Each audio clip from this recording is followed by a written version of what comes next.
Sharira Sthana, Chapter 1. Now we shall expound the chapter on the descent of the embryo.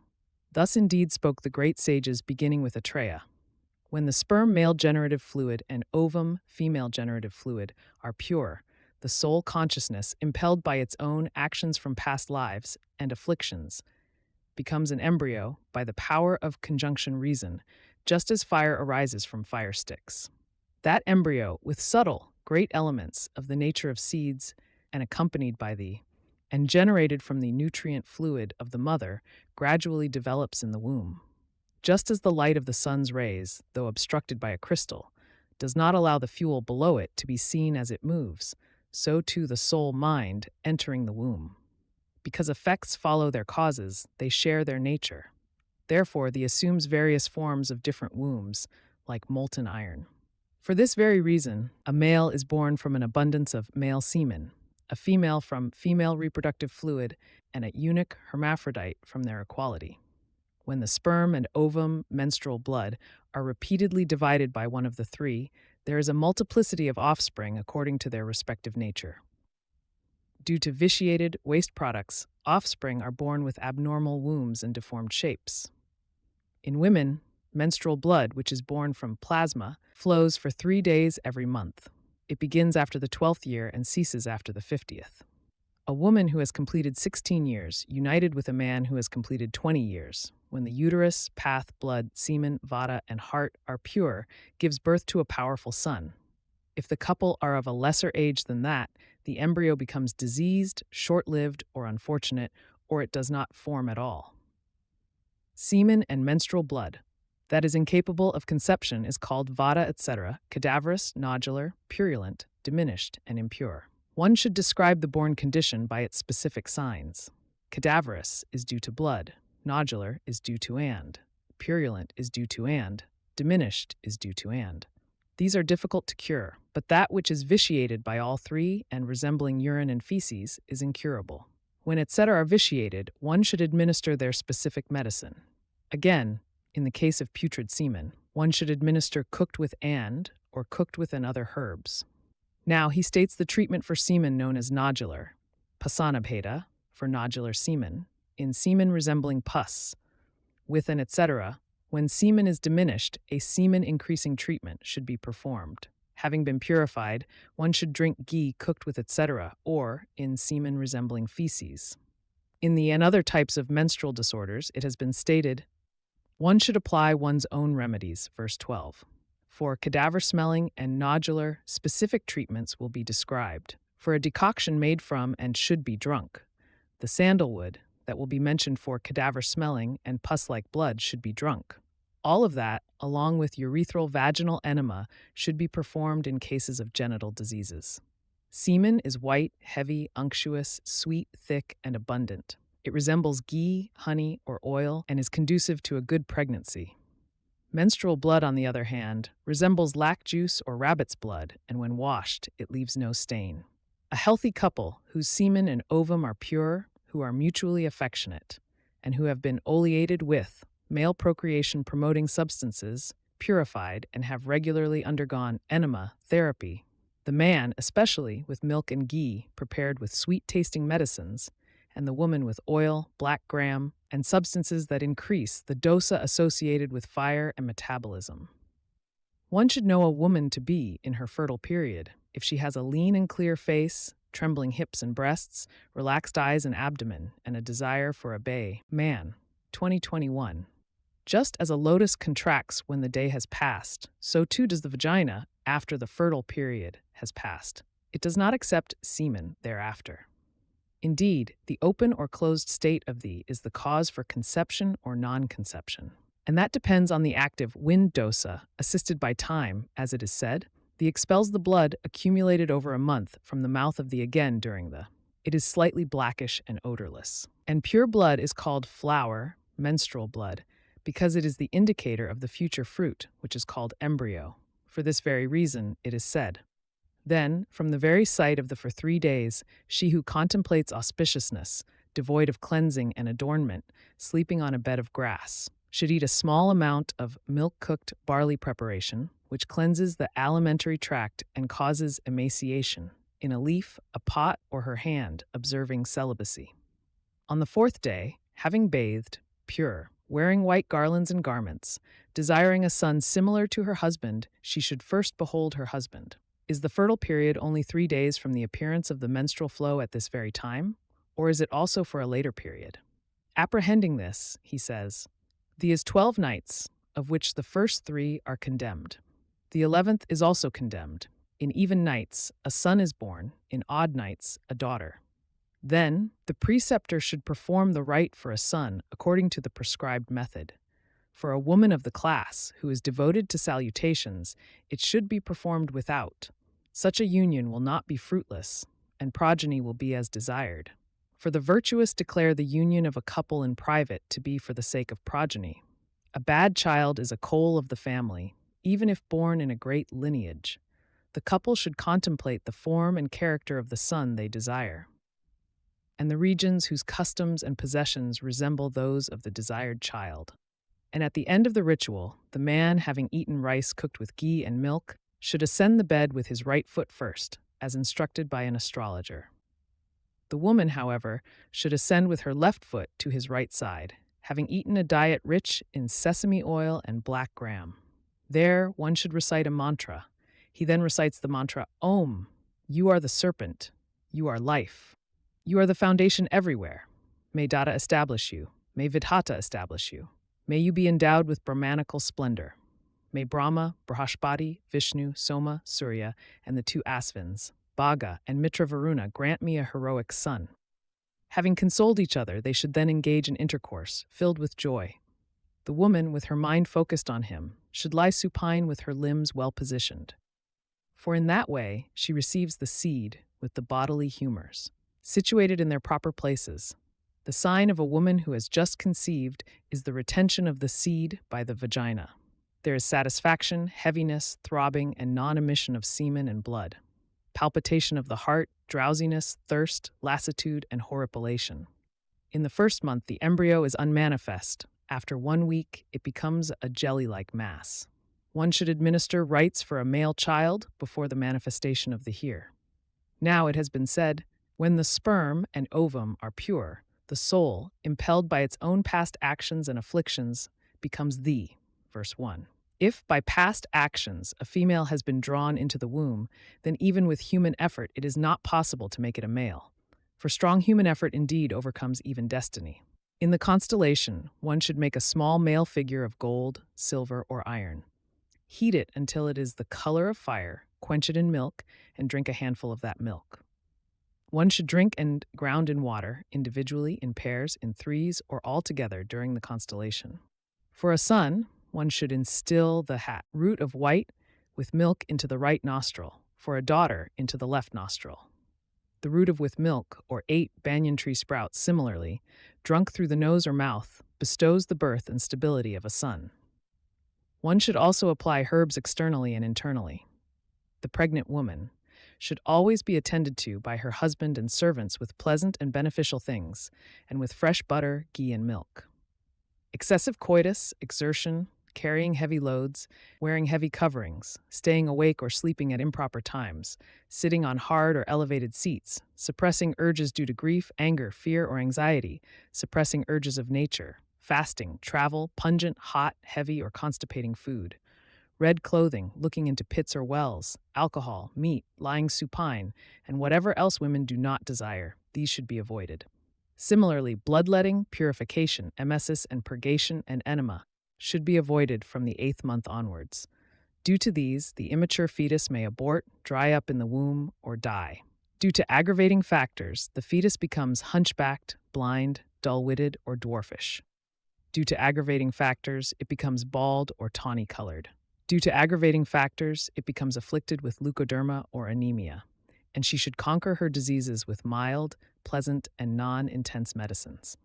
In the first month, thee is in an unmanifested state, like But in the second month, what kind of would it be? He states, in the second month, from the Brahmanardi, it becomes a dense mass, a fleshy mass, or a tumor-like mass. From these in order come males, females, and eunuchs. Among these, the signs of a manifest are emaciation, heaviness of the abdomen, fainting, vomiting, anorexia, yawning, salivation, debility, appearance of the line of hair, desire for sour things, full and lactating breasts with dark nipples, swelling of the feet, burning sensation, and other various cravings.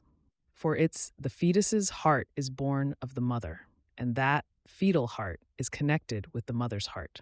Therefore, it is not desirable to disregard the cravings of a pregnant woman. Even what is unwholesome should be given to her, if it is made wholesome and in a small quantity.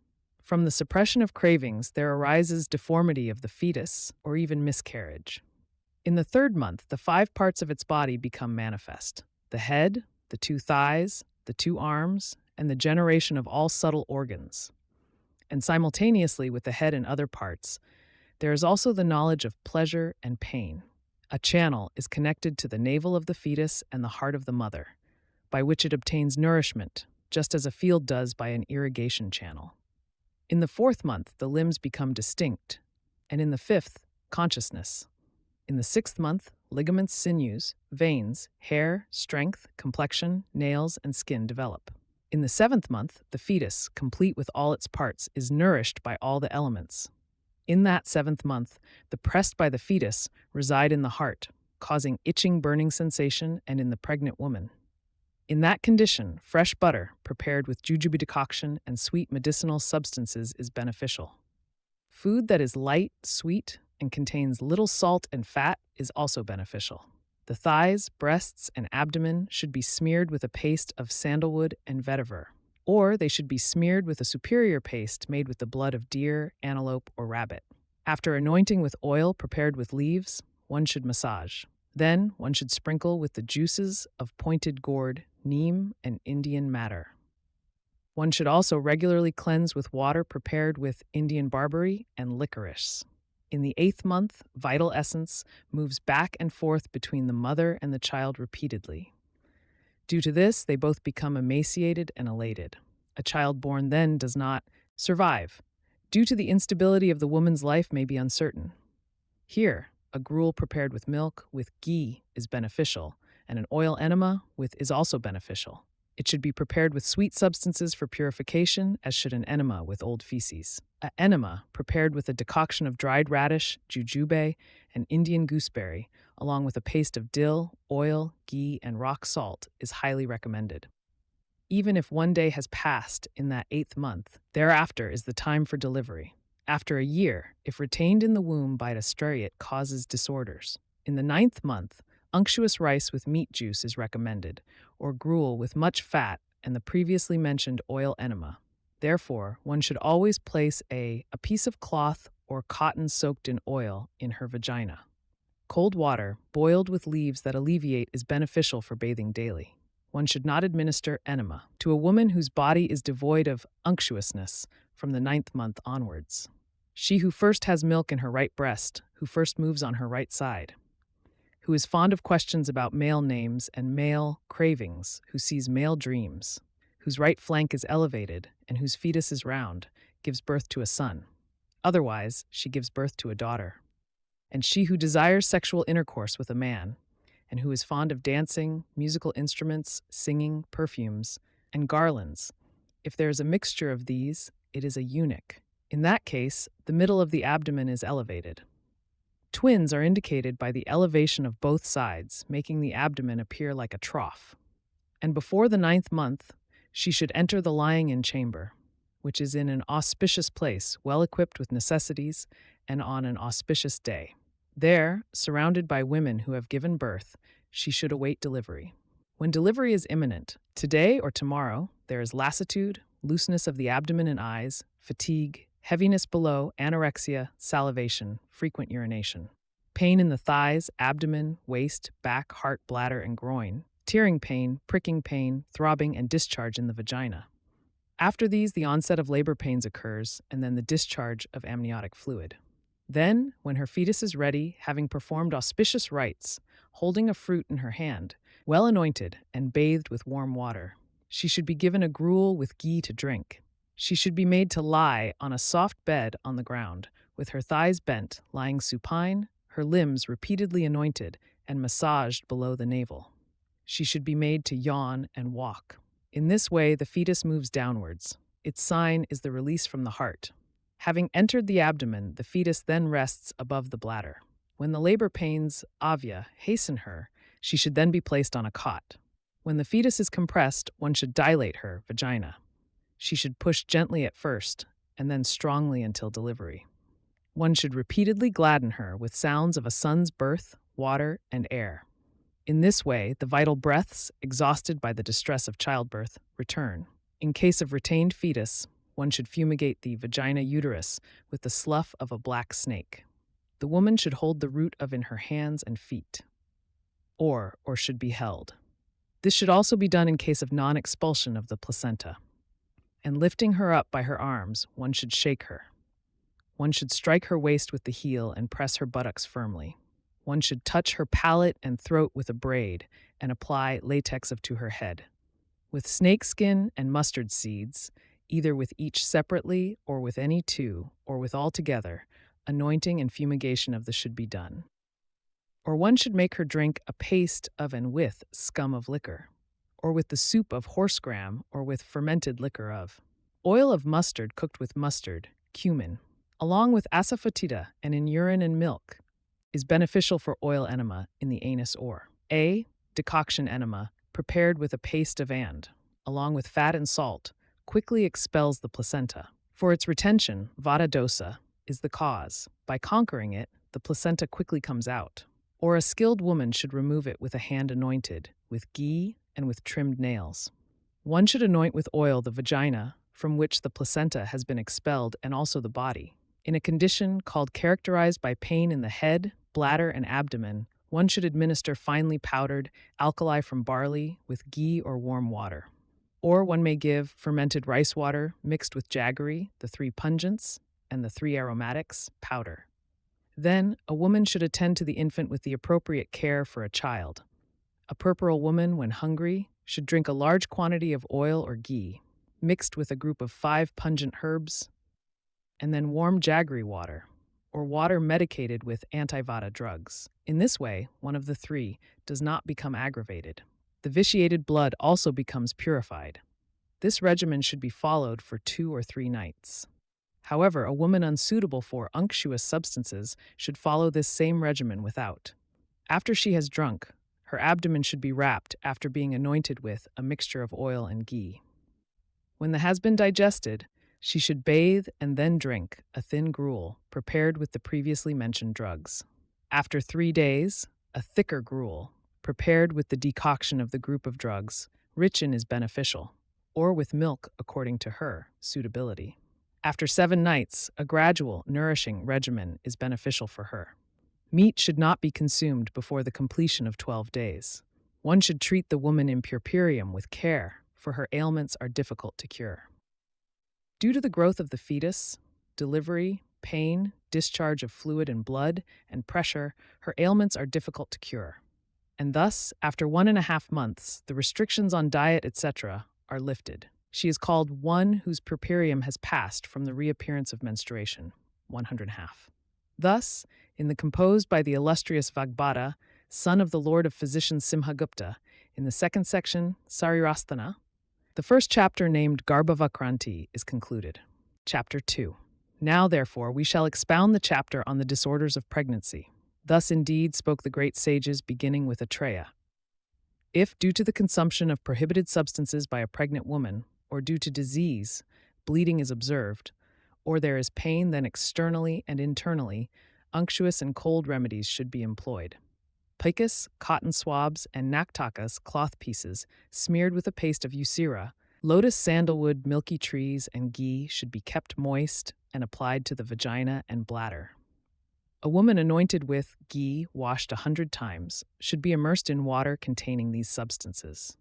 She should lick milk and ghee mixed with sugar, honey, and the stamens of white water lilies, lotuses, and blue water lilies. She should eat water chestnuts and a type of edible root. She should drink milk boiled with fragrant priyangu, lotus, water lily root, and unripe fig. She should eat red rice cooked with milk boiled with rice, 2 types of licorice, and sugarcane along with honey and sugar. Or she may eat it with the meat juices of animals from arid regions. Excluding purification, one should perform what is prescribed for blood disorders. For a woman whose pregnancy is not yet 3 months complete, one should treat after giving a prognosis. And in the case of undigested material involvement, in that case, cold combined with dryness is desirable. Fasting, nutgrass, vetiver, Tinospora cordifolia, Oroxylum indicum, coriander, Phagonia cretica, Fumaria indica, sandalwood, Aconitum heterophyllum, Cyticordifolia. These, decocted in water, are for drinking. Grains are for food.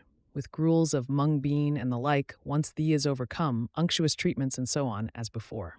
If the fetus has fallen, she should drink strong wine according to her strength, for the purification of the uterine cavity and to forget the pain. After that, she should drink a dry, thin gruel made with the 5 lesser roots. A woman who does not drink wine should drink it prepared with the paste of the 5 pungent spices, or with the decoction of the 5 greater roots, along with sesame and rice. For as many days as the months of gestation, this sequence of etc. should be followed after a miscarriage. It should be light, devoid of unctuous substances and salt, and combined with carminatives, which is beneficial. This procedure is for drying up the excessive moisture of the and. Afterwards, unctuous foods and enemas that are strength-promoting, digestive fire-stimulating, and life-sustaining are beneficial.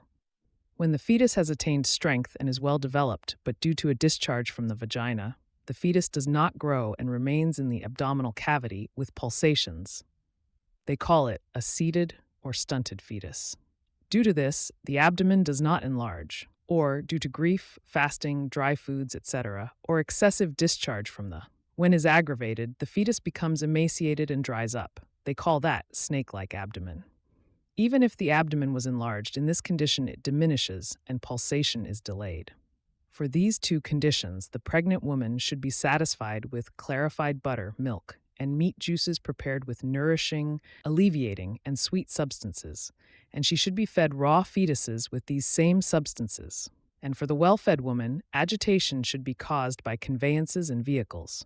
In the condition called dormant, where there is no pulsation, meat soups of eagle, cow, fish, osprey, and peacock, rich in ghee, should be given.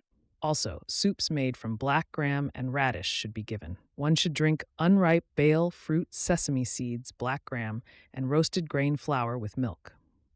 One should also drink wine with fatty meat and regularly apply oil to the waist, and she should always be kept joyful. In this way, the will grow. Otherwise, even after many years, it will be born with difficulty, or not at all. In a pregnant woman, one should very quickly conquer upward movement of with unctuous substances, oils, ghee, etc., and should destroy it with suitable enemas, for that would kill the pregnant woman along with the fetus. When the fetus dies inside the womb due to excessive accumulation of bodily humors from unwholesome practices, or even by divine will, the abdomen becomes cold, rigid, distended, and intensely painful. There is no fetal movement, dizziness, thirst, difficult breathing, exhaustion, restlessness, drooping eyes, and the absence of labor pains. After sprinkling her, the woman with a dead fetus, with lukewarm water, one should apply a paste to her vagina. One should repeatedly fill the internally with jaggery, yeast, and salt, and with the mucilage of silk cotton tree mixed with ghee. If the impacted fetus does not emerge with incantations and practices related to the placenta, then the physician, after asking the king, should carefully and quickly extract it by anointing the hand and with ghee and mucilage. What can be done with the hand, with that very hand, and the body is situated abnormally? By pulling, pressing upwards, pressing all around, pushing and lifting, etc., one should draw the vagina into alignment, bringing it straight. Those 2 malpresentations are called obstructed presentations, which deserve incision with a surgical instrument. One where the fetus enters the vagina bent with its hands, feet, and head, and another where it enters bent with one foot in the men and the other in the anus. In such cases, action with circular and finger-shaped instruments is praised. One should not insert a type of surgical instrument with a sharp tip into the vagina. First, one should incise the skull bones and then remove them. Then, a skilled practitioner should firmly grasp the fetus by the armpit, chest, palate, or chin region, whichever is accessible, and pull it with a fetal hook. If the head is not separated, one should grasp it by the eye sockets or cheeks. If the arm is stuck, one should cut it. For a fetus with an abdomen distended by wind, one should incise the abdomen, expel the intestines outwards, and then pull. If it is stuck in the hip, then in the same way, one should tear apart its skull. Whatever limb of the fetus gets stuck in pieces due to the influence of, one should cut off each of those and extract them properly and carefully protect the woman, for the vitiated wind causes various movements of the fetus. Therefore, a physician of keen intellect should act according to the specific condition. One should not cut a living fetus, for it would kill the mother along with itself. Nor should a fetus whose life has departed be neglected even for a moment.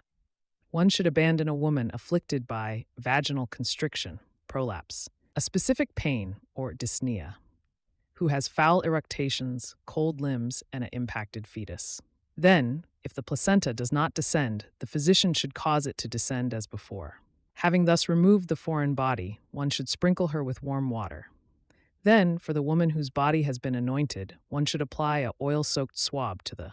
By this, the becomes soft and her pain also subsides. Then, one should administer a powder of and with fat or a paste or a decoction to that woman. Similarly, one should administer bark of and or for the expulsion of and for the alleviation of pain. This should be done for 3 nights. After that, she should drink for 7 days. In the evening, she should drink and well prepared. One should insert cotton swabs soaked in a decoction of and into the vagina. Any other complications that may arise should be treated appropriately. Milk cooked with alleviating substances is beneficial for 10 days with food. For the next 10 days, meat soup is beneficial with light, wholesome, and small meals. She should undergo fomentation and anointing and use oils like. After 4 months, she may gradually enjoy comforts. 6 parts of the decoction of root, and similarly, 6 parts of milk, 1 part of the decoction of and combined, and 14 parts of oil, cooked with a fine paste of both end, myrrh, both end, and cinnamon leaf. This oil, cooked over a gentle fire, conquers all disorders. It is highly regarded for women in puerperium, children those with injuries to vital points bones or who are injured, and those who are emaciated. It conquers fever, abdominal tumors, seizure disorders, insanity, urinary obstruction, and inguinal hernia. It is approved by Dhanvantari and removes diseases and consumption. If the abdomen of a woman who has died at the opening of the bladder still pulsates at the time of birth, then one should quickly cut it open and extract the child. Licorice, black sesame, and licorice. The twos, the shoots and bark of milky trees. With these, ghee, water, chestnut, lotus stalk, grapes, licorice, and sugar. These 7 formulations, each concluding in half a verse, should be administered sequentially in the respective 7 months when the fetus is prone to miscarriage.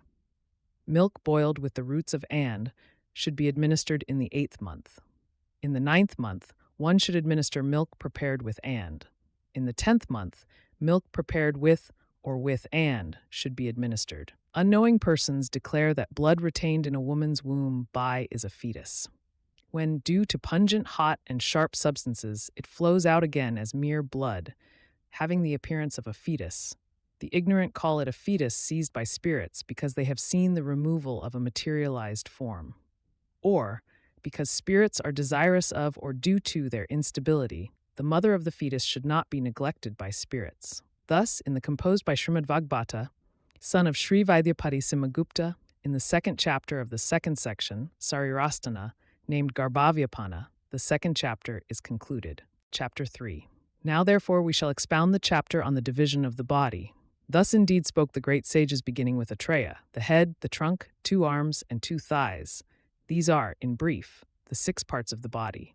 Its minor parts are the eyes, heart, and so on. Sound, touch, form, taste, and smell are in order the qualities of space, air, fire, water, and earth. The subsequent ones are characterized by the increase of one quality. From ether are the orifices in this body, the ear, sound, and distinctness. From air are touch, skin, and exhalations. From fire are sight, form, and digestion. From water are the tongue, taste, and moistness. The nose, smell, and bones are earthy. Here, what is soft is maternal, blood, flesh, marrow, anus, and so on. What is firm is paternal, semen, arteries, bones, hair, and so on. What is conscious is the mind, the sense organs, and birth in various wombs. From wholesomeness arise longevity, health, freedom from laziness, radiance, and strength. From essence of food come the birth of the body, its sustenance, growth, and freedom from greed. From goodness come purity, faith, inclination towards pure, righteousness, and intelligence. From passion come excessive talkativeness, pride, deceit, and envy. From darkness come fear, ignorance, sleep, laziness, and despondency. The body is made of the great elements. In that body, the 7 layers of skin arise from blood, as it is being cooked, just like cream forms on milk. The moisture within the spaces of the tissues, when properly cooked by its own heat and covered by phlegm, sinews, and placenta, is called like the essence of wood. These are 7 kalas. There are also 7 receptacles for blood, and the others in order, beginning with the first. They are remembered as the receptacles for undigested food, digested food, and urine. The uterus is the 8th for women, located between the receptacle of digested food. The organs of the trunk are situated in these: the heart, lungs, liver, spleen, kidneys, navel, intestines, and bladder. The 10 abodes of life are the head, the tongue's attachment, the throat, blood, the heart, the navel, the bladder, semen, and the anus. In the body, one should specify 16 networks and 16 tendons separately. There are 6 bundles of vessels/nerves and 7 sutures located in the penis, tongue, and head. One should avoid them with a surgical instrument. There are 4 fleshy cords. There are 14 bone articulations, and the sutures are 9 doubled. There are 360 bones, including teeth and nails. However, Dhanvantari states 300 bones and 210 joints. Atrinandana, however, stated 2,000 joints. There are 900 ligaments, tendons. There are 500 muscles in men. Women have 20 more, located in the vagina and breasts. 10 main vessels are located in the heart. They carry vital essence, which is of the nature of plasma chyle, throughout the entire body in all directions. Indeed, all activity is dependent on it. They have thick roots and very fine tips, resembling the spreading lines of a leaf. They then divide, and thus these become 700. In each limb there are 100, and in that one should not puncture the vein by name, nor the 3 located internally. 32 are in the pelvic region. Of these, 2 in each groin, and 2 in each sacroiliac joint region. These 8 should not be touched with a surgical instrument. In the flanks there are 16 veins. 1 upward-moving vein in each of them should be avoided. On the back, on either side of the spinal column, there are twice 12, 24 veins. Among them, 2 upward-moving veins on each side should not be touched with a surgical instrument. Like on the back, in the abdomen, among those veins located above the penis, 2 veins on each side of the line of hair should not be touched with a surgical instrument. In the chest, out of 44 veins, 14 should not be punctured. 2 each in the nipples, their roots, and the heart separately. 1 each in the 2 called, and similarly in the 2 mammary glands. In the neck, like the back, out of those, the 2 in the 8, these 16 should be avoided. In the jaws, there are 16. Among them, 2 are involved in binding the joints. On the tongue, like the jaw, 2 below them are for perceiving taste, and 2 are for initiating speech. And in the nose, 24. 2 among them perceive smell, and 1 goes to the palate. 56 in the eyes, 2 for the action of opening and closing, the eyelids, and 2 in the outer corners of the eyes. Thus, one should avoid these 6. 60 veins are located in the forehead, dependent on the nose and eyes. Among them, 1 located in a specific vital point, 2 in the 2 vital points, and 4 at the hairline. These 7 should be avoided. In the ears, there are 16 veins. Here, 2 veins that perceive sound, located in the temples, are to be avoided. Among those, 2 located at the junction of the temples. In the head, there are 12 veins. Among them, 1 each separately located in the 2 vital points. 5 vital points, and 1 vital point. For the purpose of distinguishing the non-puncturable veins, the veins have been described limb by limb. Among those, 98 are entirely non-puncturable in the body. Also, those that are intertwined, knotted, minute, tortuous, and those located in the joints are non-puncturable. A quarter of those 700 veins carries blood separately. The dosas, and, when associated, with blood, or when pure, if they remain in this state, they support the body. Otherwise, they afflict it. Among these, the veins that are blackish red, minute, full and empty in an instant, and pulsating carry Vata blood, Pitta blood. Those that are hot to the touch, swift flowing, blue-yellow, Kapha, moreover. Those that are whitish, unctuous, stable, cold when there is a mixture of symptoms. The veins are hidden, evenly situated, and unctuous. They carry pure blood. There are 24 arteries connected to the navel. The is surrounded by them, just as the hub of a wheel is surrounded by its spokes. By these, this body is sustained upwards, downwards, and sideways. The channels are the 2 nostrils, the 2 ears, the 2 eyes, the anus, the mouth, and the penis. For women, 3 additional ones are the 2 breasts and the blood channel. The internal, which are the abodes of life, are said to be 13. They carry life force, tissues, waste products, water, and food, due to the consumption of unwholesome things. When these are vitiated, they lead to disease. When pure, they lead to happiness. The channels have the same color as their respective tissues, are circular, thick, or subtle, and are long in form, resembling tendrils.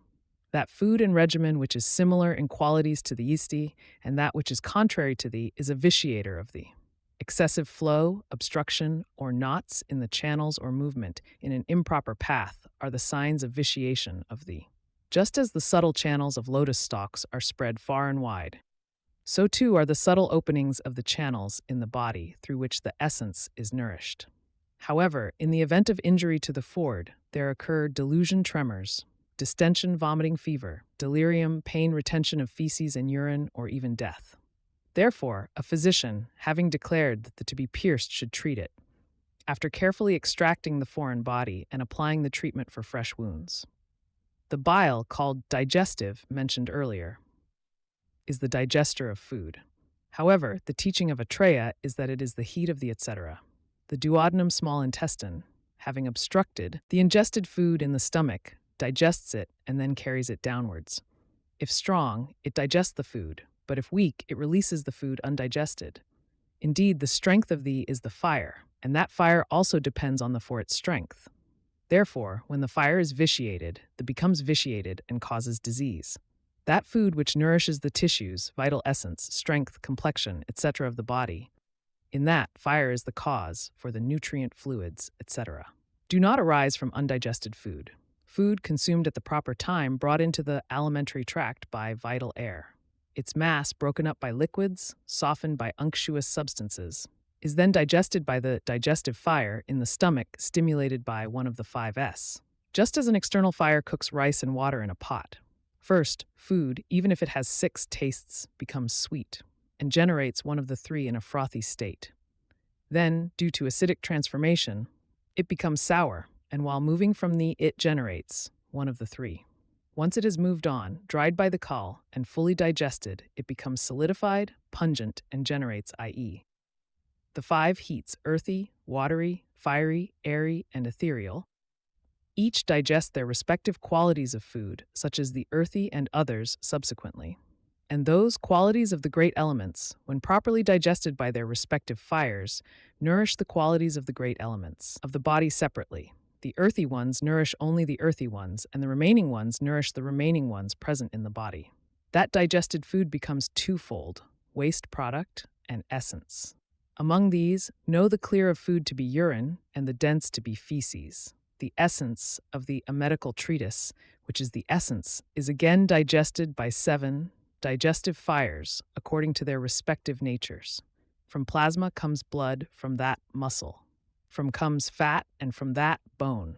From comes marrow, from that reproductive fluid, and from the embryo is produced. The excretions in the orifices, sweat, nails, and hair are the waste products of the bodily tissues in sequence, as are the unctuous substance, the dirt of the eyes and skin, and vital essence. Thus, from the digestion transformation of the both essence and waste product are produced in 2 ways. A succession of essences arises from mutual support. Some say that food becomes reproductive fluid in 1 day and night, others say in 6 days, and still others say it takes a month through the process of digestion and so on. Now, does this food transforming into and other become by being somewhat interrupted or by being continuous like time through the process of digestion.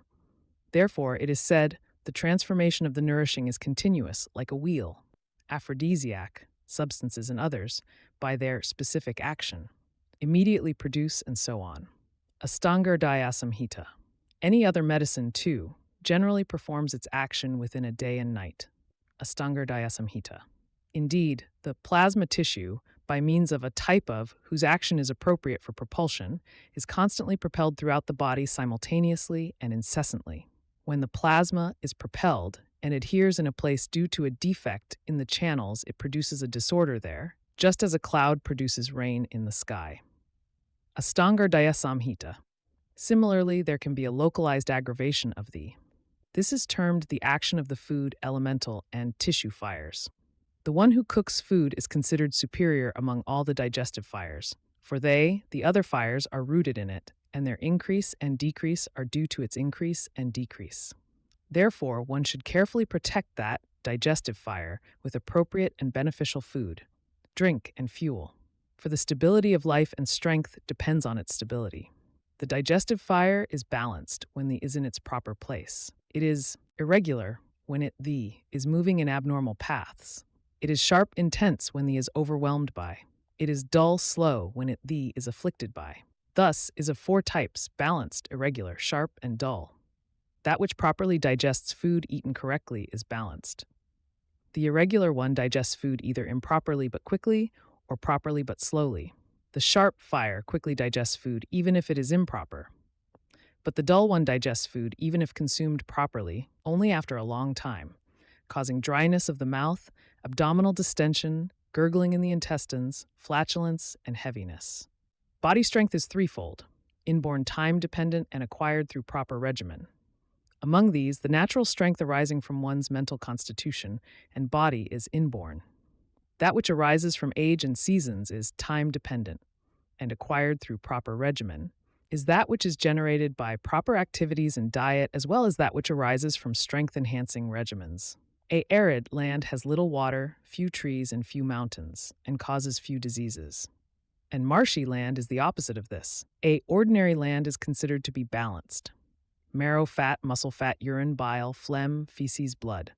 Lymph and water in this body are each increased by one, a measure equal to the hollow of two hands. The measure of vital essence? Brain and semen is stated to be one, a measure equal to the hollow of one hand each. For a woman, there are 2 of breast milk and 4 of menstrual blood. One should know this measure to be for a person with balanced bodily constituents. From this, one can infer increase and decrease. The one of the 3 fundamental bodily humors that is predominant in the semen ovum, the pregnant woman's diet and activities, the uterus, and the season. By that, the body constitution is said to be 7-fold. Due to its pervasiveness, quick action, strength, ability to provoke others' independence, and causing many diseases, Vata is the most powerful of the. For this very reason, people predominantly dominated by Vata are of a faulty nature, with cracked and gray hair and bodies. They dislike cold, have unstable resolve, memory, intellect, actions, affection, vision, and gait. They talk excessively. They have little wealth, strength, lifespan, and sleep. Their speech is sunken, hesitant, unsteady, and hoarse.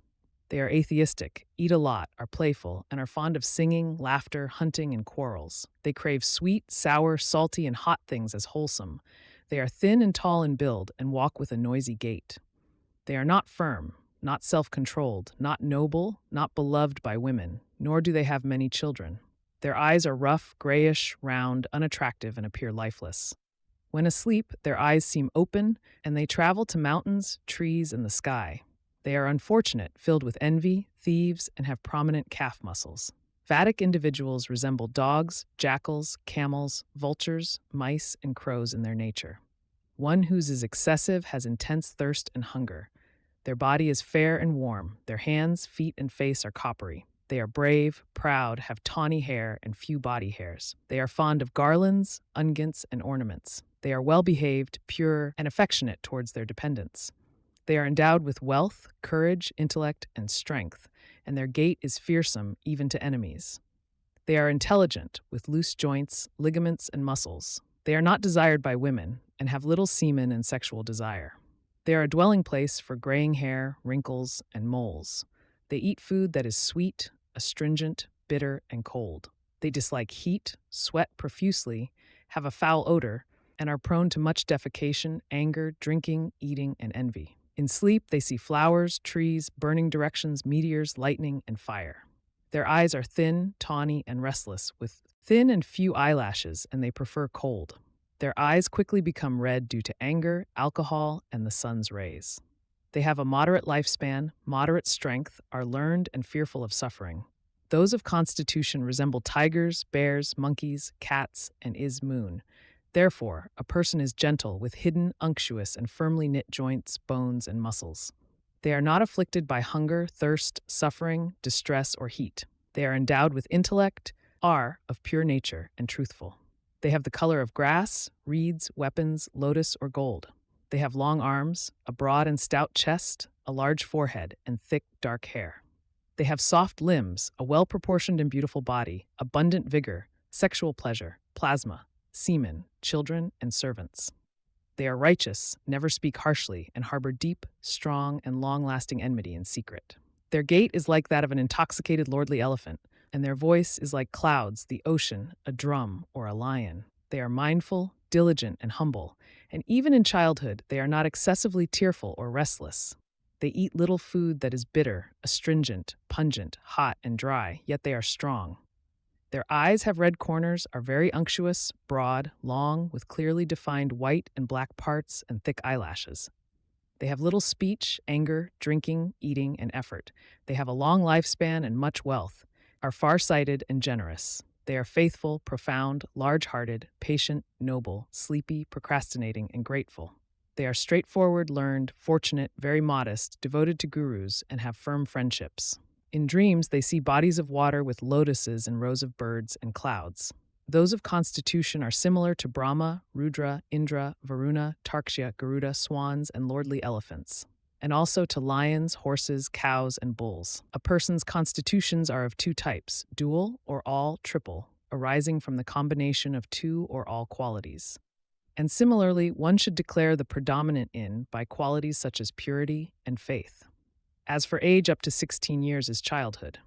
In that childhood, there is growth of tissues, sense organs, and vital essence. Up to 70 years is middle age, in that there is no growth. Beyond that is decline. One's own body, measuring 3.5 cubits, is the vessel of happiness and longevity. And if it is not endowed with the 8 censorable qualities, which are its own, such as being hairless, too white, too stout, too tall, and their opposites. Hair should be very unctuous, soft, fine, not single-rooted, and firm. The forehead should be elevated with temples that are well-joined, resembling a half-moon. The ears should be low and elevated large at the back, well-joined and fleshy. The eyes should have clearly defined black and white parts with well-set and thick eyelashes. The nose should have an elevated tip with a strong exhalation, plump, straight, and even. The lips should be red and not averted. The 2 jaws should be large and not prominent. The mouth should be large. The teeth should be dense, unctuous, smooth, white, and even. The tongue should be red, long, and thin. The chin should be fleshy and large. The neck should be short, thick, and round. The shoulders should be elevated and plump. The abdomen should have a navel that is turned to the right, deep, and well elevated. The hands and feet should have thin, red, and elevated nails, be unctuous, slightly coppery, fleshy, with long, unseparated fingers and toes, large and well-formed. The back should have a hidden spine and be broad.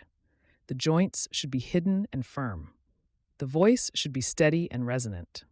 The complexion should be unctuous and of stable luster. The mind should be inherent, stable, and unperturbed even in adversities. A body that is an increasingly good field, free from disease from conception, growing slowly through effort, knowledge, and special stuff. Knowledge is auspicious. In a body endowed with all good qualities, there are 100 years of life. Longevity, prosperity, and all desired states are established. The 8 primary excellences of living beings, namely skin, blood, etc., up to mind, are stated in ascending order.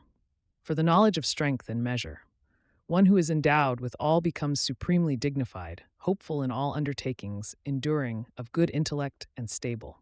one who is endowed with experiences happiness and sorrow without arrogance and without wretchedness. A person experiences suffering, but not a person. Charity, good conduct, compassion, truthfulness, celibacy, gratitude, and friendship are rejuvenators. This group promotes merit and longevity. Thus ends the third chapter, named Angavibhaga, division of limbs, in the second section, Sharira Sthana, section on the body, of the Ashtanga Hridaya Samhita, composed by the illustrious Vagbhata, son of Sri Vaidyapati Simhagupta. Chapter 4. Now, therefore, we shall expound the chapter on the classification of vital points, which belongs to the section on anatomy. Thus spoke the great sages, beginning with Atreya. There are 107. Of these, one should indicate 11 separately. In each of the thighs, and likewise in the arms, 3 in the trunk, 9 in the chest, 14 in the back, and 37 above the collarbone. In the middle of the sole of the foot, near the middle toe, is said to be. If it is pierced, death occurs due to pain. Between the big toe and the other toes is which causes death by convulsions. 2 above that is which causes wandering and trembling of the foot. Below the ankle joint, the causes swelling and pain. At the joint of the calf and foot, the ankle causes pain, stiffness, and sluggishness. In the middle of the calf, the causes death due to loss of blood. At the junction of the shanks and thighs is the knee. If one survives an injury there, lameness results.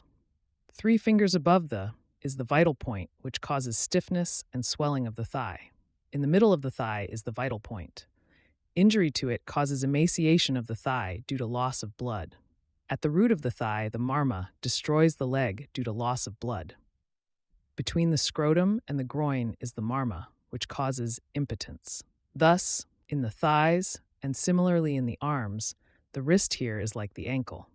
The elbow is like the knee. In those two, crookedness occurs like in the. Between the armpit and the shoulder joint is the marma, occurs there. The anus, connected to the large intestine, causes instantaneous death and expels feces and flatus. The urinary bladder, which is curved like a bow, is the bladder. It has little blood and muscle. It has one opening facing downwards and is located in the middle of the waist. If pierced, it instantly takes away life. This is true except for a wound made for removing a stone, even there if it is pierced on both sides. And if the urinary channel is torn on one side, the wound may heal with effort.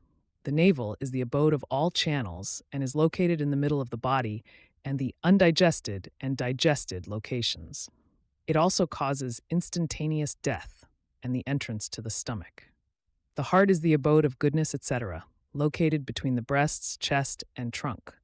One should declare 2 vital points, named, and 2 finger breadths from the breasts. If these are injured, the trunk becomes filled with blood or phlegm, respectively, and the person perishes. There are 2 channels carrying wind vata located on the sides of the chest. If injured here, the trunk becomes filled with blood, and the person perishes from dyspnea and cough. In the middle of the spinal column and the chest, and on the sides of these 2, below the acromion process, one should know the 2 vital points. When these are pierced, and the abdominal cavity is filled with blood that has turned into pus, one perishes. On the sides of the spinal column, situated opposite the iliac crests, supported by the spine above the buttocks, are known the 2. When these are pierced, due to loss of blood, a person becomes pale, loses their form, and perishes.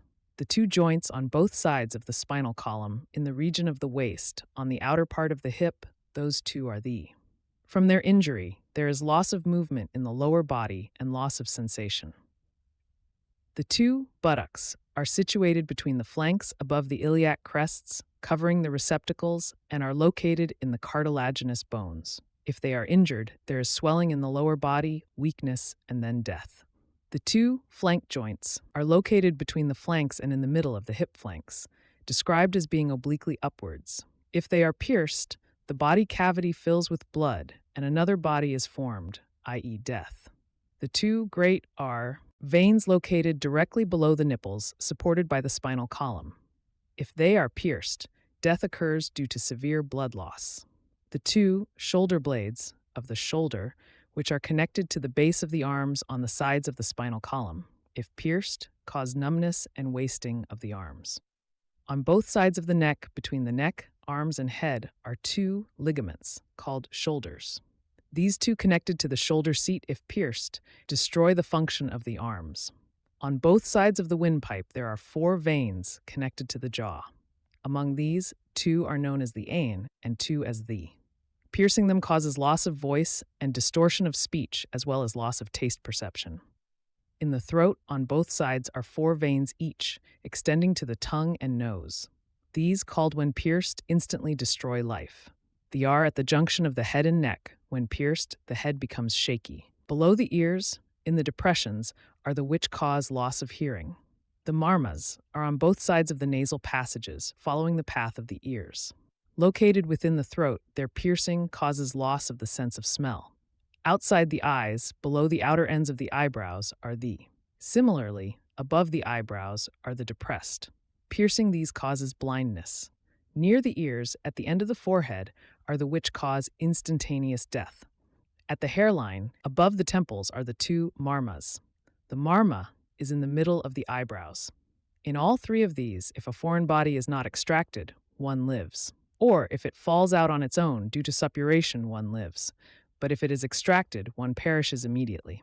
At the confluence of the four openings of the tongue, eyes, nose, and ears. In the palate are the four openings of the channels. If wounded in these marmas, called, one immediately abandons life. In the skull, there are five joints called running transversely and upwards. If wounded in these, one perishes due to giddiness, insanity, and loss of mind. The confluence of channels veins inside the head above the skull, which is marked by a hair whorl, is called the. It instantly takes away life. A is that where there is irregular pulsation and pain upon pressure.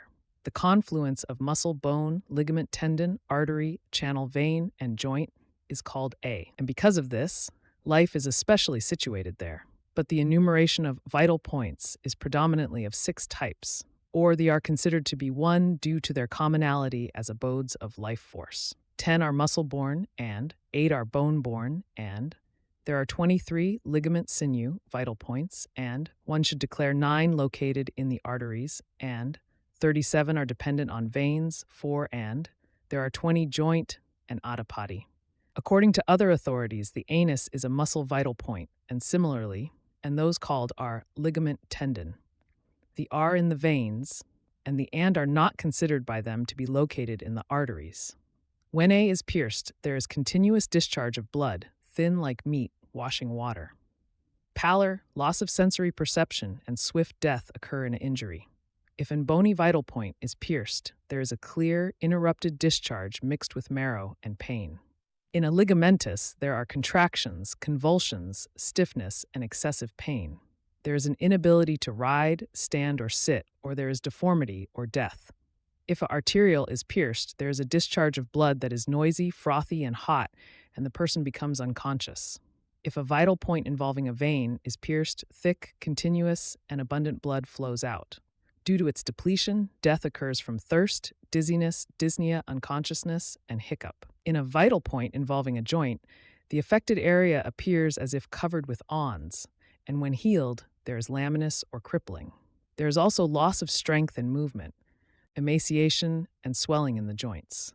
The 8, these 19 immediately cause death. For these, the maximum time for prolonging life is 7 days.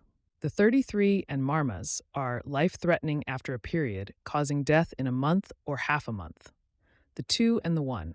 These 3 are fatal upon removal of a foreign body. For in these, drying up the muscle, fat, marrow, and brain, when exiting upon the removal of a foreign body, kills the vital breaths through dyspnea and cough. The and, these 44 cause disability. They also sometimes take life due to injury. The 8 and are pain-inducing. Among these, the and are of 12 measurement. The 2 wrists are 2, and the ankles and the bases of the breasts, the knees and elbows are 3 finger breadths. The region, bladder, heart, navel, veins in the neck, sutures of the head, temples, wrist, ankle joints, sinus in the head, and others, numbering 30-1, i.e. 29, are measured by the individual's own palm. One should declare the remaining marmas to be halfen. There are 56 vital points. Some marmas are also considered to be the size of a sesame seed or a rice grain. The of other authors are desired. The four types of channels that have been described nourish the entire body. They are therefore located in the vital points. From an injury to these, due to excessive outflow of blood and consequent depletion of the bodily tissues, the aggravated and mobile vata produces intense pains. The pitta, thus provoked, causes thirst, emaciation, intoxication, and delusion. Then, antaka, death, carries away that person whose body is sweating, flaccid, and loose. When A is injured, one should quickly enlarge the body from the joint, for by cutting the joint region, the contract. Life remains in living beings as long as the blood remains there. Therefore, even one severely wounded in a non-area may live, but not one wounded in a. If someone lives even after being struck in a life-threatening, it is due to the physician's skill. And even then, due to an incomplete injury, that person also suffers from deformity. Therefore, one should carefully avoid alkalis, poisons, fire, etc. on. Even a slight injury to a vital point usually causes severe distress. Similarly, diseases located in the illest, even when treated with great effort, are difficult to manage.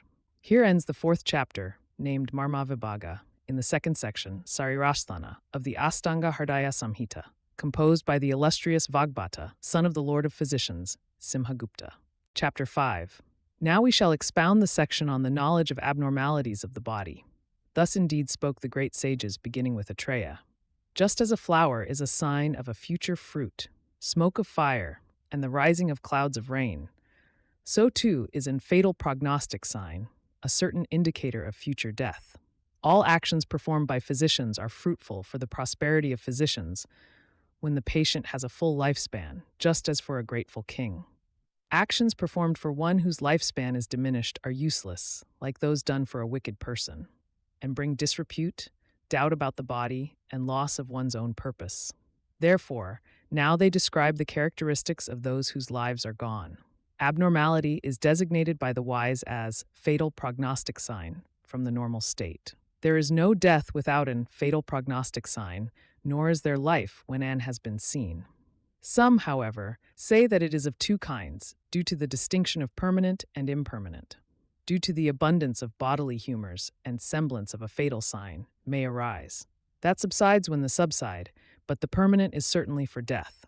In the form, senses, voice, complexion, shadow, reflection, actions, and in other natural states, any abnormal change that occurs without a cause, that in brief should be known as an whose hair and body hair, though unanointed, appear as if anointed, whose eyes are excessively mobile or rigid, sunken or protruding, crooked, dilated or constricted, whose eyebrows are contracted and bent, whose gaze is bewildered or whose vision is diminished, or which resemble a mongoose's, or a pigeon's, or a burning brand's, or which are watery, or whose eyelashes are disheveled, whose nose is excessively open or closed or covered with pustules, swollen, cracked, withered, whose lower lip goes downwards, and the second upper lip goes upwards, or both become the color of a ripe rose apple. The teeth are covered with tartar, dark, coppery, covered with sprouts, and coated with mud, or they fall out suddenly.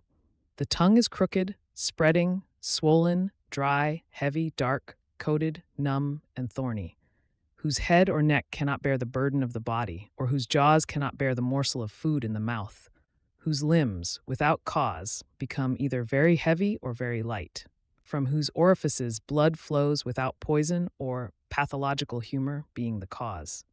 He whose penis is erect and whose testicles are prolapsed, or whose condition is otherwise than this, all such persons are impelled by time, death. He in whose forehead or at the head of the bladder appear new vein lines, or lines shaped like the crescent moon, he does not live for 6 months. The living being in whose body water floats like on a lotus leaf, for him, when floating, life is for 6 months. He whose veins are greenish and whose hair follicles are constricted, and who desires sour tastes, that person dies from one of the three. He in whose head or even mouth there is a greasy powder resembling cow dung powder, or smoke in the head, his life lasts for a month. If new partings or whorls appear on the head or between the eyebrows, they indicate death for a healthy person in 6 nights, and for a sick person in 3 nights. If a person's tongue is blackish-brown, their mouth is foul-smelling, and their left eye sinks in. Or if birds perch on their head, one should abandon them. If, after bathing and anointing, a person's chest dries out intensely first, while all other limbs remain wet, that person will not live for half a month. If, without cause, the natural and unnatural colors appear simultaneously on the body, and similarly, if there is sudden increase or decrease, or dryness or oiliness, etc., it leads to death. He whose fingers crack without being pulled does not live, and he in whom an unusual sound occurs during sneezing, coughing, etc., or whose breath is very short or very long, or foul-smelling or fragrant. He whose body, whether bathed or unbathed, has a superhuman odor, or whose dirty clothes, wounds, etc. have such a smell, his life lasts for a year. If lice, flies, etc. resort to a person due to excessive sweetness of the body, or abandon him due to excessive foulness, he too does not live for a year. In whose body, though constantly warm, coldness is observed, or intense heat in cold parts, or causeless sweating or stiffness. He who has developed cold pustules, or whose cold body burns internally, and who dislikes warmth and suffers from cold, he is within the domain of the Lord of the dead. He whose chest is hot and whose stomach is excessively cold, whose feces are loose, and who has thirst, he is like a dead person. If one's urine, feces, sputum, or semen sinks in water, or whose sputum is multicolored, he perishes within a month.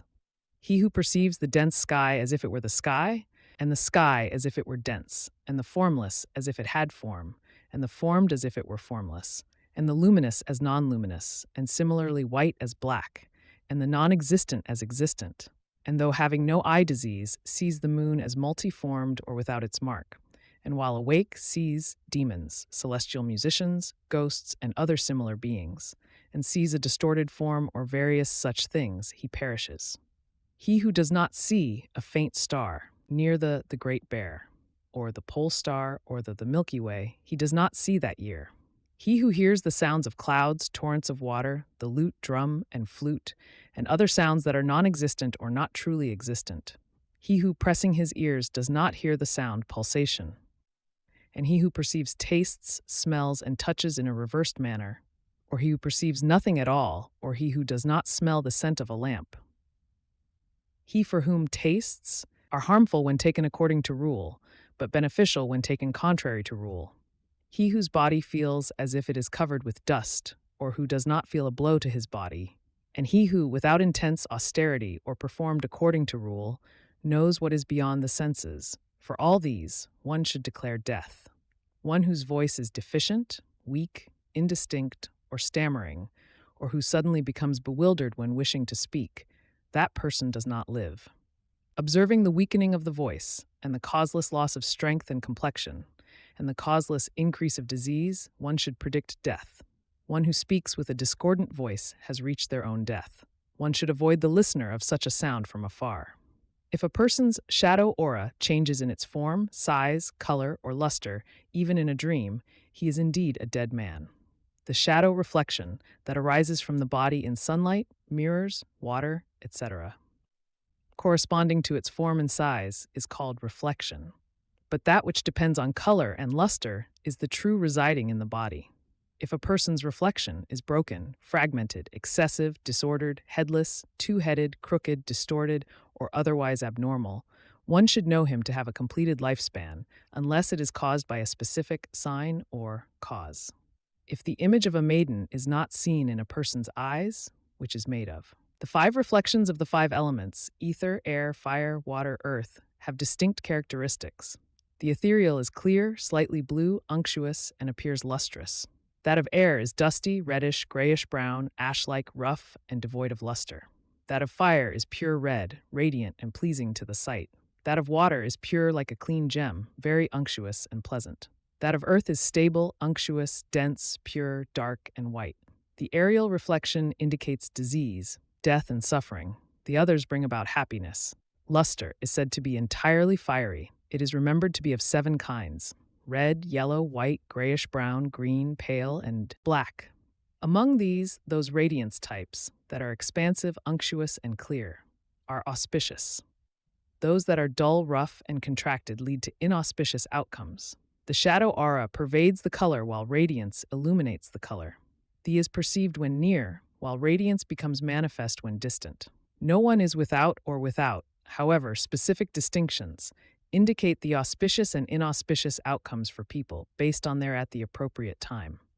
one who shuffles his feet as if scraping them with shoulders fallen, one whose strength constantly diminishes, even while eating much wholesome food, one who eats little but excretes much urine and feces, or one who eats much but excretes little urine and feces, or one who, eating little, is afflicted by one of the three dosas, breathes long and struggles, one who, after exhaling a long breath, inhales a short one and becomes distressed, and one who breathes short and whose body parts twitch violently and irregularly, one who, with difficulty, throws back his head after contracting his wrists, one from whose forehead sweat drips and whose joints and ligaments are loose, one who, whether strong or weak, faints when being raised, one who sleeps only on his back and spreads his feet, one who tries to grasp non-existent objects from his bed, seat, or wall, one who, laughing without cause, becomes bewildered and licks his teeth and lips, one who licks his upper lip and makes puffing sounds, one whom a black, yellow, or red aura assails, and those who hate physicians, medicines, drinks, food, teachers, and friends. All these are known to be under the sway of Yama, the god of death, one whose neck, forehead, and heart are cold and sweating, while other parts are hot. For him, the deities are the only refuge. All the prodromal symptoms of fever, etc., in an excessive degree. When they enter a person, death, preceded by fever, enters him, one whose light is dim, unfocused, always with a bad aura, and always dejected, one whose offerings, though properly made, are not consumed by the spirit's deities, and one who, without cause, attains intelligence, beauty, growth, or prosperity, or experiences a sudden decline from these, he attains the destruction of Yama, death. If the constitution of a healthy or sick person, which is composed of S qualities and S humors, undergoes an alteration, he will not live for 6 months.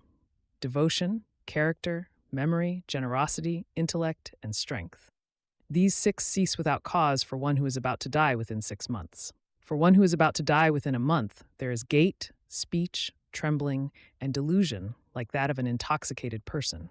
One who does not feel the pain of hair plucking perishes in 6 days, and one whose food does not reach the throat, except due to a throat disease. Servants become contrary, the appearance of a ghost is manifested. One for whom sleep is constant, or not at all, does not live.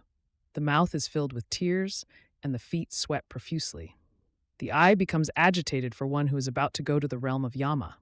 He who no longer delights in the things that he formerly delighted in does not live.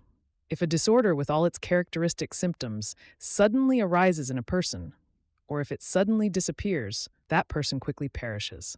A strong, deep-seated, long-standing fever, accompanied by delirium, vertigo, and dyspnea, destroys a person who is emaciated, swollen, with diminished digestive fire, not emaciated, with obstructed speech, red eyes, pain in the heart, and dry cough, whether it occurs in the forenoon or in the afternoon, or a fever accompanied by a phlegmatic cough in one devoid of strength and muscle. A disease characterized by bleeding from various orifices, that is excessively red, black, or having the luster of a rainbow, or showing a coppery, yellowish, or green color, spreading from the hair follicles, adhering to the throat, mouth, and heart, not staining clothes, putrid, forceful, and very abundant, kills a person who is suffering from anemia, fever, vomiting, cough, edema, and diarrhea, and whose is aggravated. Cough and dyspnea kill a person afflicted with fever, vomiting, thirst, diarrhea, and edema. Consumption kills a person suffering from flank pain, abdominal distension, vomiting of blood, and burning sensation in the shoulders. Vomiting that is forceful, smells of urine and feces, has moon-like spots, and is accompanied by bloody stool, pus, pain, cough, and dyspnea, and is persistent. Thirst that afflicts one emaciated by other diseases, with the tongue protruding and unconscious. Alcoholism in one who is extremely afflicted by cold, emaciated, and whose face has the sheen of oil. Hemorrhoids kill a person who has swelling of the hands, feet, navel, anus, and scrotum, and who is afflicted by pain in the heart, sides, and body, vomiting, anal suppuration, and fever. Diarrhea that resembles liver pulp, muscle washings, or is dark blue, or is like oil, ghee, milk, curds, marrow, muscle fat, fermented liquor. Brain, soot, pus, a type of meat preparation, water or honey, which is excessively red, black, unctuous, putrid, clear, dense, and painful. Variegated, discharging bodily tissues without feces or with excessive feces. Fibrous, covered by flies, streaked and marked with moon-like spots. Kills a person whose anal folds are torn, whose anal canal is prolapsed, who has pain in the joints and bones, whose anus is prolapsed, whose strength is diminished, who passes undigested food, and who is afflicted with thirst, dyspnea, fever, vomiting, burning sensation, abdominal distension, and dysentery. Urinary calculus kills a person with swollen scrotum, obstructed urine, and afflicted by pain. Urinary disorders kills a person suffering from thirst, burning sensation, carbuncles, putrefaction of flesh, and dysentery. Carbuncles, located in the vital organs, heart, back, breasts, shoulders, anus, or head, or situated in the joints, feet, or hands, kill a diabetic person who is lacking in enthusiasm, and kill any person afflicted with putrefaction of flesh, burning sensation, thirst, intoxication, fever, erysipelas, obstruction of vital organs, hiccup, dyspnea, giddiness, and exhaustion. Abdominal tumor, that is broad, large, dense, raised like a tortoise, covered with veins and accompanied by fever, vomiting, hiccup, flatulence, and pain, along with cough, rhinitis, nausea, dyspnea, dysentery, and swelling, with retention of feces and urine, dyspnea, swelling, hiccup, fever, dizziness, fainting, vomiting, and diarrhea. Abdominal disease kills a weak person whose eyes are swollen, whose genitals are crooked, whose body and skin are moist, and whose distension, though relieved by purgation, recurs again and again. Anemia, jaundice, accompanied by swelling with yellow eyes and nails, accompanied by drowsiness, burning sensation, anorexia, vomiting, fainting, distension, and severe diarrhea. Edema, accompanied by many complications, spreading from the feet, kills a man. In women, it kills from the face, in both sexes from the abdomen and genitals. If marked by streaks, discharging with vomiting, fever, dyspnea, and severe diarrhea. Fever and diarrhea, or edema, appearing at the end of these two, fever and diarrhea when they subside, especially in a weak person, arise for the destruction of the embodied being. A physician should abandon a patient whose edema is in the feet, whose calves are flaccid, and whose thighs are sinking. He whose face, hands, and feet are especially emaciated, or whose body swells without the rest of the body, attains the state of the 5 elements, death, within a month. Erysipelas, accompanied by cough, discoloration, fever, fainting, body aches, dizziness, facial edema, nausea, body weakness, and diarrhea. Leprosy kills one whose limbs are decaying, whose eyes are red, whose voice is lost, whose digestive fire is weak, who is infested with worms, and who suffers from thirst and diarrhea. One of the 3. Kills a person whose skin is numb, whose body is bent, and who is afflicted with tremors, swelling, and pain. Gout kills a person afflicted with delusion, fainting, yawning, intoxication, sleeplessness, and fever, as well as headache, anorexia, dyspnea, contractions, eruptions, and putrefaction. All diseases, accompanied by head diseases, anorexia, dyspnea, delusion, diarrhea, thirst, and dizziness, kill a person whose voice, bodily tissues, strength, and digestive fire are diminished.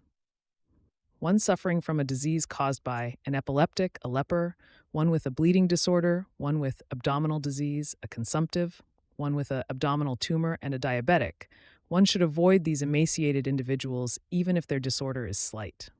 If severe wasting of strength and muscle, increase of disease, and anorexia are observed in a patient, he will not live for 3 fortnights. A hard, knot-like tumor caused by, that is excessively enlarged, remaining in the heart, is dreadful. When a person is afflicted by thirst, it immediately snatches away life. When causes flaccidity in the calves and crookedness in the nose, or suddenly stretches the nape of the neck in an emaciated person, it immediately snatches away life.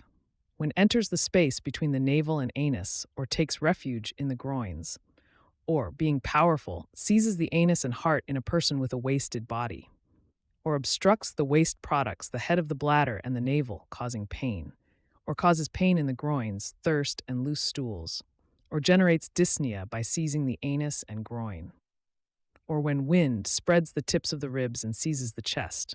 In a person who is stiff and has wide open eyes, it immediately snatches away life. Suddenly, feverish heat, thirst, fainting, and loss of strength, along with disarticulation of the joints, occur in one who is about to die. In the evening, if profuse sweat flows from the mouth and other orifices of a person afflicted by a type of fever, his life is difficult to save. If smallpox pustules resembling coral beads appear on a person's body and quickly disappear, that person perishes without delay. Similarly, blisters resembling split lentils and those resembling coral, those that are curved inwards, and those resembling scars are destructive to the body. One should abandon a person who has jaundice in the eyes, a full mouth, emaciation of the temples, terror, and heat in the body, or one whose skin appears abraded without cause. Wounds that smell of sandalwood, vetiver, liquor, putrid flesh, or crow, that resemble moss, a rooster's comb, saffron, or lampblack, that cause internal burning but are without heat, these wounds lead to loss of life. A-type wound that causes no pain, or a vital point wound that causes no discomfort, a wound that, though not powdered, appears as if covered with powder, or one where the form of a spear, flag, etc. is seen without cause. All those wounds should be avoided. A. Fistula in ano that discharges feces, urine, or flatus, or is infested with worms. A patient who repeatedly strikes one knee with the other knee and repeatedly lifts and drops his feet and repeatedly turns his face away does not survive. One who bites his fingernails with his teeth and with them, his teeth, bites his hair and blades of grass. Who scratches the ground with a stick, who strikes a clod of earth with another clod, and who has horripilation, dense urine, a dry cough, and fever, who laughs repeatedly, who makes sounds repeatedly, who strikes the bed with his foot, and who repeatedly points out flaws, that patient does not survive. For one suddenly afflicted by death, there is a disturbance of moles, blemishes, and eruptions on the face, a white spot on the teeth and nails, and various veins on the abdomen. A wise person should abandon treating a patient who is afflicted with gasping respiration, whose internal heat has risen, whose groin is afflicted by pain, and who cannot find comfort. When a person's diseases suddenly increase and their natural constitution deteriorates, death swiftly takes their life. The life of a patient for whom a physician, even while striving, is unable to prepare medicine, is difficult to save. For whom medicine, though well known, repeatedly proven effective, and administered according to proper procedure, does not succeed, for him there is no treatment. If, while preparing his medicine or food, there is an unexpected change in its color, smell, etc., even if he is healthy, he will not live. For whom a lamp, even with fuel, extinguishes in a windless place, and in whose patient's house many vessels break or fall excessively, his life is difficult to save. When a disease suddenly leaves a weak person, Atreya considers the life of such a person to be in doubt. Even if asked, a physician should not speak of a death that is difficult to hear, to the relatives and friends of one whose life has departed, if he does not wish to treat him. One whose life is departing, who is attended by messengers of Yama, etc., who destroy the potency of medicines. Such a person should be abandoned. The entire fruit of is established in the knower of longevity. Therefore, a physician should always be diligent in the knowledge of fatal prognostics. The death of living beings is observed to occur from the exhaustion of both life and merit. It is also observed among those who do not avoid dangerous situations, even when life and merit are not exhausted. Thus ends the 5th chapter, named Knowledge of Pathological States, in the 2nd section on the body, of the Ashtanga Hridaya Samhita, composed by the illustrious Vagbhata, son of the Lord of Physicians, Simhagupta. Chapter 6. Now we shall expound the chapter on the knowledge of messengers and other omens, which is part of the section on the body. Thus indeed spoke the great sages, beginning with Atreya. Messengers of the same class as heretics, those in the stages of life and castes, lead to the success of the action, treatment. If they are the opposite, those messengers lead to the failure of the action.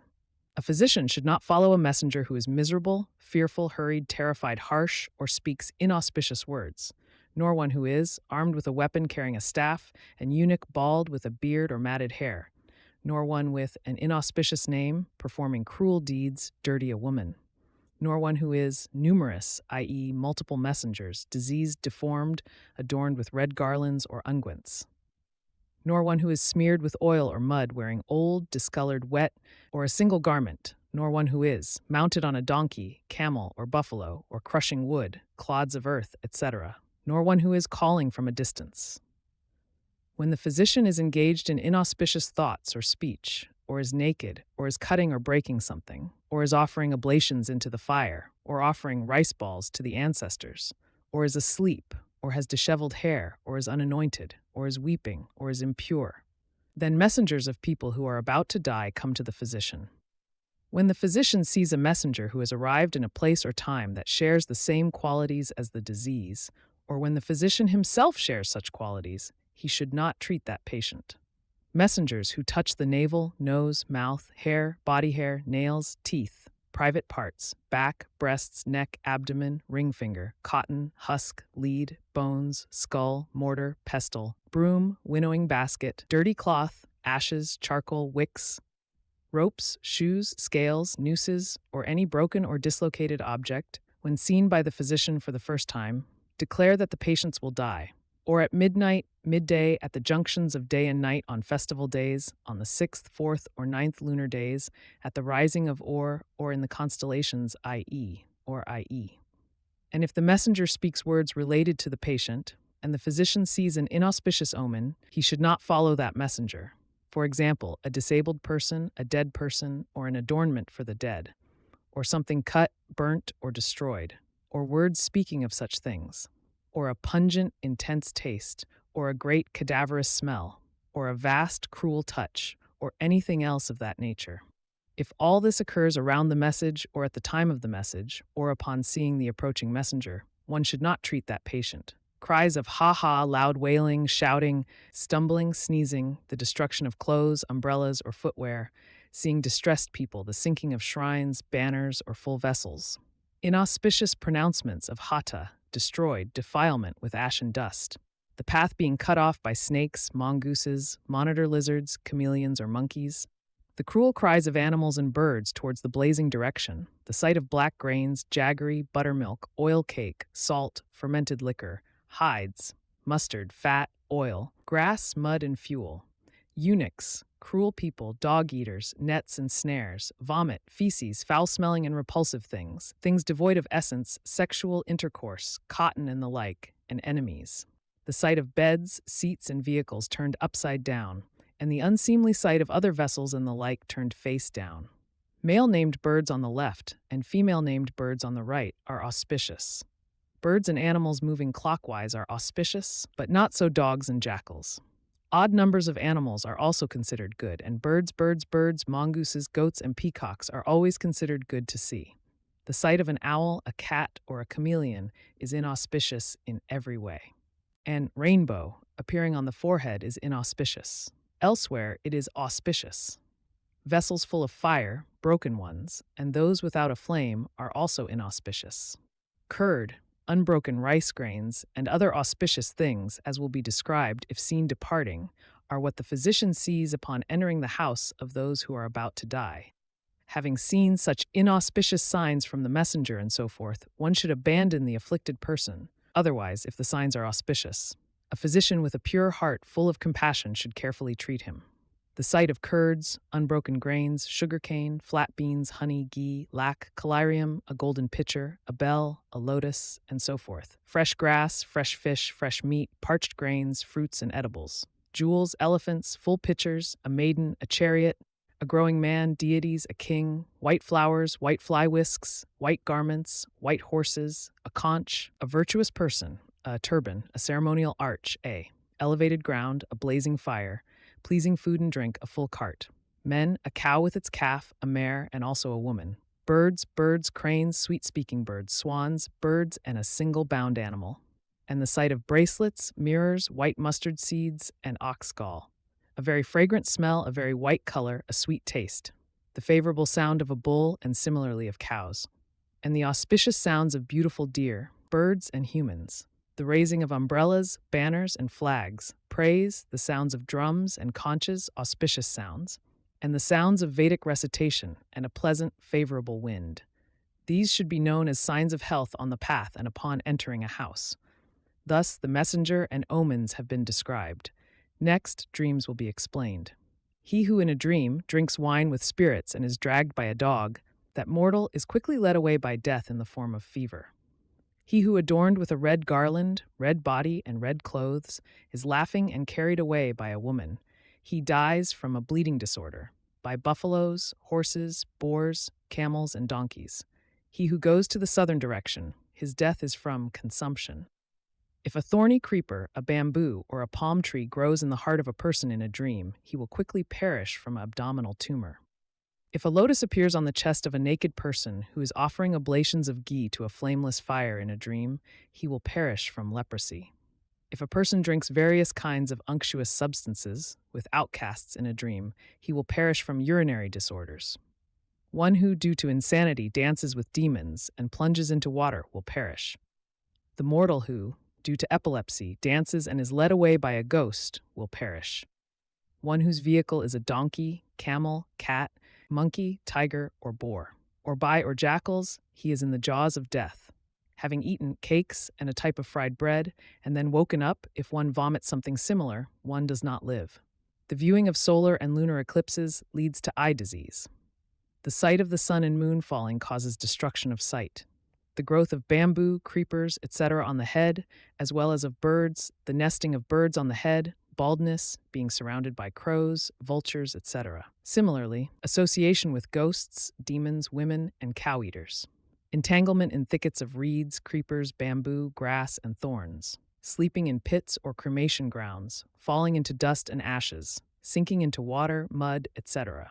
Being carried away by a swift current, dancing, playing musical instruments, singing, wearing red garlands and clothes, increase in age and limbs, anointing, marriage and shaving the beard, eating cooked food, unctuous substances, and alcohol, vomiting and purgation, acquisition of gold and iron, strife, bondage and defeat, destruction of a pair of shoes, and the falling off of the skin of the feet, excessive joy, and being rebuked by greatly angered ancestors, the falling or destruction of lamps, planets, constellations, teeth, deities, and eyes, and the splitting of a mountain, entering a forest with red flowers, a place of evil deeds, a cremation ground, a place dense with darkness, or one's mother, falling from a palace or mountain and being swallowed by a fish, seeing those wearing saffron robes, those who are inauspicious, naked, carrying staffs, red-eyed and black-skinned, is never considered auspicious. A woman who is black, of evil face and conduct, with long hair, nails, and breasts, wearing faded garlands and clothes, is considered to be the night of death in a dream. Due to the fullness of the channels carrying mental impressions with powerful impurities, terrible dreams are seen, by which a sick person goes to death. A healthy person, having reached a state of doubt, is only occasionally released. A dream is considered to be of 7 kinds: seen, heard, experienced, desired, imagined, prophetic, and caused by. Among these, the first 5 are fruitless, as is a dream caused by one's own constitution, or one seen during the day, or one forgotten, or one that is very long or very short. A dream seen in the first part of the night yields a result after a long time, and it is insignificant. It also produces a trivial result. When cows are released, that day is greatly auspicious. Or, if one is not overcome by sleep or by unfavorable words, an inauspicious dream attains a small result through acts of charity, oblations, chanting, and so forth. Even if one sees an inauspicious dream, if immediately thereafter one sees a pleasant, auspicious dream, its result will be auspicious. He who sees gods, twice-born ones, cows, bulls, living friends, kings, virtuous people, famous ones, a blazing fire, clear bodies of water, maidens, young boys, fair-complexioned people, those in white clothes, those of great splendor, a man-eater, demon, with a radiant body, smeared all over with blood, or he who obtains a parasol, a mirror, poison, or meat, white flowers, clothes, anointing with pure substances, fruit, ascends mountains, palaces, fruit-bearing trees, lions, men, elephants, or a cow-drawn or horse-drawn vehicle, crosses rivers, lakes, or oceans, travels to the northeast, has intercourse with an inaccessible woman, sees a dead person, escapes from a difficult situation, is greeted by gods and ancestors, weeps, falls and rises, or crushes his enemies. Such a person attains long life, health, and much wealth. It was stated, attains health. Therefore, to define that very health, he says, one who is endowed with auspicious conduct, whose attendants are likewise free from disease, who is full of faith and cooperative, who has accumulated abundant resources, who possesses the characteristics of mental strength, who has devotion to physicians and the twice-born, and who is not despondent in treatment. These are the signs of health.